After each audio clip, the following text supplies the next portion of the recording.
Senator Whitehouse. Thanks very much. I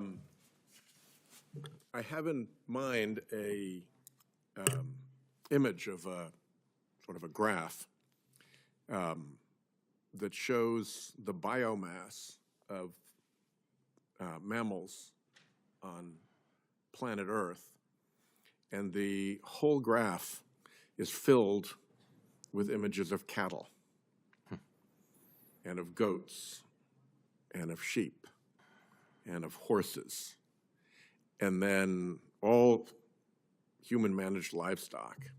And then down in the corner is this tiny little remaining quadrant for all other living species.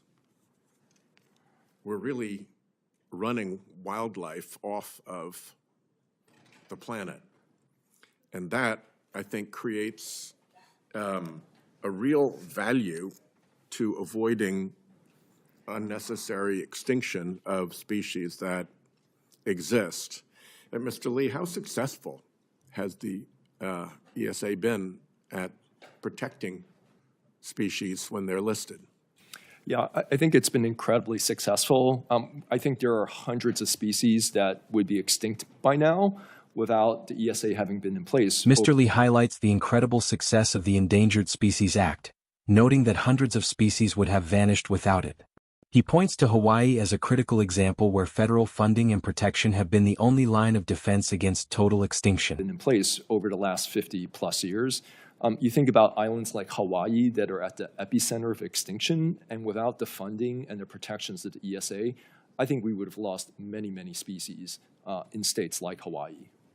And there's a tendency, and it's a particularly acute tendency in this building, to only see value in money and to look at any question in terms of how it can be monetized. It's hard to monetize the extinction of a species. How should we take into account just the moral and environmental value of not crushing that remaining tiny corner of wildlife that exists on our planet through extinctions, if there's no immediate monetary gain to somebody? The discussion shifts to the moral cost of extinction, as Senator Whitehouse questions the habit of only valuing what can be monetized. Mr. Lee argues that every species holds intrinsic value, suggesting that a future cure for disease might be hidden within a plant or insect we have yet to fully understand. To somebody from that. Yeah, it's a great question. I personally think there's a lot of intrinsic value to all of the species that are protected under the ESA. And there are also, many of you have heard this before, the next possible cure for a disease, right, in a plant or an insect or a fish that scientists have yet to discover.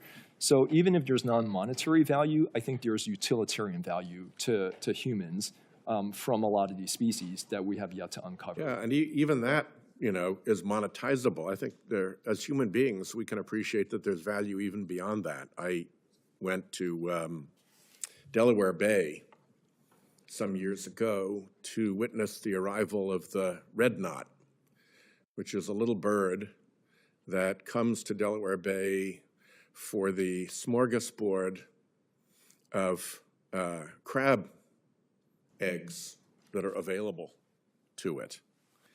And the remarkable thing about that is that it has flown up from the tip of South America, kicked off from Brazil, flew. To illustrate the wonder of nature, the senator describes the miraculous journey of the red-knot bird.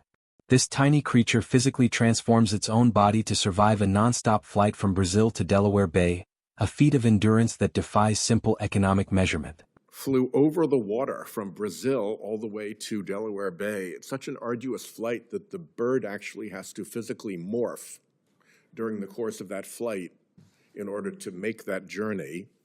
I flew down to Brazil for the COP in a jet plane. And this little bird has to do it on its own. And so it's kind of one of the miracles of nature that a creature can do this.